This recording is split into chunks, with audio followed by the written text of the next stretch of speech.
Hello everyone, welcome to Anmol competitive math. आज हम class 10th math chapter number 15 exercise 15.1 probability का question number 6 देख रहे हैं। Bag contains lemon flavoured candies only, कि एक बैग है जिसमें लेमन फ्लेवर्ड की कैंडीज हैं। ठीक है। Malini takes out one candy without looking into the bags, कि बिना बैग को देखे हुए जो है वो एक कैंडी जो है वो निकालती है बैग से। What is the probability that she takes out. ठीक है, तो क्या प्रोबेबिलिटी होगी कि अगर वो ऑरेंज फ्लेवर की कैंडी निकालती है उस बैग को बिना देखे हुए, या फिर क्या करती है, सेकंड में बताया गया है, पार्ट में बताया गया लेमन फ्लेवर कैंडीज, या फिर लेमन फ्लेवर की कैंडीज निकालती है। ठीक है, तो देखो यहाँ पर एक बैग है। ठीक है, इसमें क्या किया हुआ है, लेमन फ्लेवर्ड की ही कैंडीज है इसके अंदर। ठीक है, तो लेमन फ्लेवर की कैंडीज है और किसी प्रकार की कोई कैंडीज नहीं, जैसे यहाँ पे ऑरेंज फ्लेवर बताया गया, परंतु यहाँ पर ओनली किसकी कैंडीज है, लेमन फ्लेवर्ड की। ये ध्यान देना कि लेमन फ्लेवर की कैंडीज है। ओके, तो सबसे पहले हम स्टार्ट करते हैं। तो हम ये देखते हैं एन ऑरेंज फ्लेवर कैंडीज, तो फर्स्ट ऑप्शन से ही हम स्टार्ट करते हैं, एन ऑरेंज फ्लेवर्ड कैंडीज। तो सबसे पहले हम लिखेंगे bag contains only lemon flavored candies only, कि जो एक बैग है उसमें वो कंटेन कर रही है सिर्फ और सिर्फ लेमन फ्लेवर्ड की कैंडीज जो है वो क्या कर रही है, उसमें डली हुई है, कंटेन कर रही है। ठीक है, तो हमें बोला गया है प्रोबेबिलिटी किसकी निकालनी है, ऑरेंज फ्लेवर्ड की। तो हम लिखेंगे probability of orange flavoured candies, orange flavour candies की प्रोबेबिलिटी निकालनी है। तो देखो अब यहाँ पर जितनी मर्जी नंबर ऑफ कैंडीज हैं वो लेमन फ्लेवर, मगर हमें बिना देखे हुए इससे क्या निकालनी है, एक कैंडी निकालनी जो कि क्या हो, ऑरेंज फ्लेवर की हो। तो ऐसा पॉसिबल नहीं है, इसका मतलब हमारा रिजल्ट क्या आ जाएगा, 0 आ जाएगा। क्या आ जाएगा, हमारा रिजल्ट 0 आ जाएगा। नेक्स्ट है पार्ट, सेकंड पार्ट है और लेमन फ्लेवर्ड कैंडीज, कि हमें इसमें बिना देखे हुए मालिनी क्या कर रही है, लेमन फ्लेवर की कैंडीज निकाल।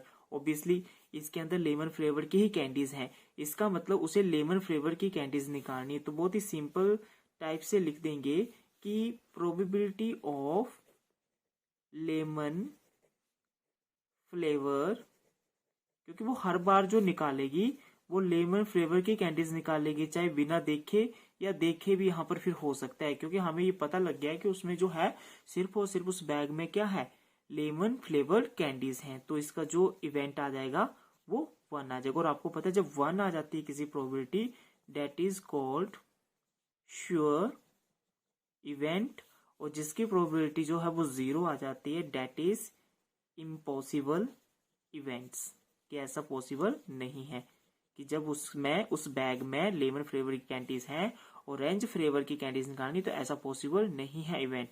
और इसका क्या हुआ, 1, that is a sure event. ठीक है, इस तरीके से इसकी डिफाइनिंग देनी और बहुत सिंपल सा क्वेश्चन था। नेक्स्ट क्वेश्चन की तरफ प्रोसीड करते हैं। Question number 7, it is given that in a group of 3 students the probability of 2 students not having the same birthday is 0.992। Okay, मैं यहीं तक समझाता हूँ। पहले क्या हुआ कि हमें गिवन दिया गया है कि 3 स्टूडेंट का एक ग्रुप है, एक समूह है, कि it is given that in a group of 3 students, की 3 स्टूडेंट का एक समूह है जिसमें उसकी प्रोबेबिलिटी दी गई है 2 विद्यार्थियों की। ठीक है, प्रोबेबिलिटी दी गई है 2 विद्यार्थियों की not having the same birthday, की 3 में से 2 विद्यार्थी ऐसे हैं जिनका एक ही दिन में not having the same birthday, मतलब एक ही दिन में ना होने की प्रायिकता कितनी दी गई है, 0.992। ठीक है, कि 2 विद्यार्थियों का एक ही दिन में ना होने की प्रायिकता हमें कितनी दी गई, 0.992। तो सबसे पहले हम लिखेंगे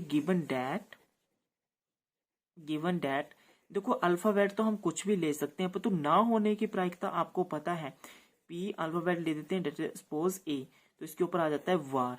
ठीक है, मतलब ना होने की प्रायिकता इसको बोलते हैं, ठीक है।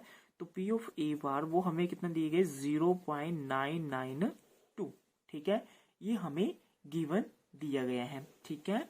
एक अब हमें बोला है what is the probability that the two student have the same birthday, कि आपको अब एक ही दिन ना होने की प्रायिकता दी गई दो स्टूडेंट। तो आगे के क्वेश्चन में बोला है what is the probability that two student have the same birthday, कि हमें ऐसी प्रायिकता क्या प्रायिकता निकालनी है कि दो विद्यार्थियों का जन्मदिन जो है वो एक ही दिन हो। इसका मतलब यहां पर हमें एक चीज पता लग जाती है, वी नो डैट, एक फॉर्मूला है, we know that probability, obviously मैंने अल्फाबेट्स ए लिया हुआ है, तो probability of A plus probability of A bar, मतलब ये होने की प्रायिकता है और ये होने की प्रोबेबिलिटी है और ये ना होने की प्रोबेबिलिटी है। जब उनका सम करेंगे तो उसका रिजल्ट क्या होगा, 1 के इक्वल होगा। इंप्लाइज दैट, देखो जिसकी वैल्यू हमें दी गई उसको हम इस तरफ ले आते हैं, तो P of A that is equal to 1 इस तरफ, और ये P ऑफ ए ये यहां आ जाएगा P ऑफ ए बार, तो 1 माइनस 0.992 क्या आ जाएगा, 1 माइनस 0.992। इसका मतलब implies that P of A equals to 1 minus 0.992, ठीक है। अब यहां से देखो ध्यान से, अब यहाँ पे इसको हम सब्ट्रैक्ट करेंगे, पर सब्ट्रैक्ट बाद में करते हैं, पहले मैं फिर से रिपीट कर देता हूँ। It is given that a group of 3 student the probability of 2 student not having the same birthday, बोला क्या हमें गिवन दिया गया है कि 3 स्टूडेंट्स का एक ग्रुप है जिनका दो का जो बर्थडे ना होने की प्रायिकता हमें दी गई 0.992, तो ए बार हमने लेटेस्ट सपोज ही लिया हुआ, तो ए बार ना होने की प्रायिकता मतलब ना होने की प्रोबेबिलिटी, ठीक है, तो 0.992। बी नो डैट, यहाँ पे मैं प्रायिकता बोल रहा हूँ, प्रायिकता का मतलब होता है प्रोबेबिलिटी, ठीक है। फिर क्या हुआ कि हमें बोला गया है तो आप वो वे प्रोबेबिलिटी ज्ञात कीजिए जो 2 स्टूडेंट का बर्थडे अगर एक ही दिन में हो, तो हम क्या लिखेंगे, फॉर्मूला इस फॉर्मूले से चला, P of A plus P of A bar equals to 1। यहाँ पे हमें ये गिवन दिए गए, तो इसका मतलब होता है 2 स्टूडेंट का बर्थडे एक ही दिन में ना होने की प्रोबेबिलिटी, जबकि ये 2 स्टूडेंट की जन्मदिन जो वो एक ही दिन में होने वाली प्रोबेबिलिटी। तो P ऑफ ए इसको हम इस तरह लेंगे और वैल्यूज पुट कर दी। अब यहाँ पे लेस करते हैं इसको, देखो 1.0 क्योंकि 0.992, तो यहाँ पर भी हमें 0 लिखना पड़ेगा और इस तरीके से जो है वो सब्ट्रैक्ट होगा। तो यहाँ से हमें कैरी लेना पड़ेगा, 0 आ जाएगा, ठीक है, और यहाँ 10 9 10 और यहाँ आ जाएगा। अब यहाँ पे 10 बन गए, 10 में से 2 8, 9 में से 0 0 और यहाँ पे 0, तो हमें क्या मिलेगा 0.008, मतलब 2 स्टूडेंट्स का एक ही दिन में होने की जो प्रोबेबिलिटी है वो P ऑफ इक्वल्स टू 0.008 है, ठीक है। बहुत ही सिंपल वे में समझाया और बहुत ही ज्यादा डिटेल में इसको समझाया मैंने, ठीक है। आई होप अच्छे से अंडरस्टैंड हो गया होगा। अगर आपको मेरी वीडियो अच्छी लगी है तो मेरे चैनल को लाइक करें, शेयर करें एंड सब्सक्राइब करना ना भूलें। Thank you everyone.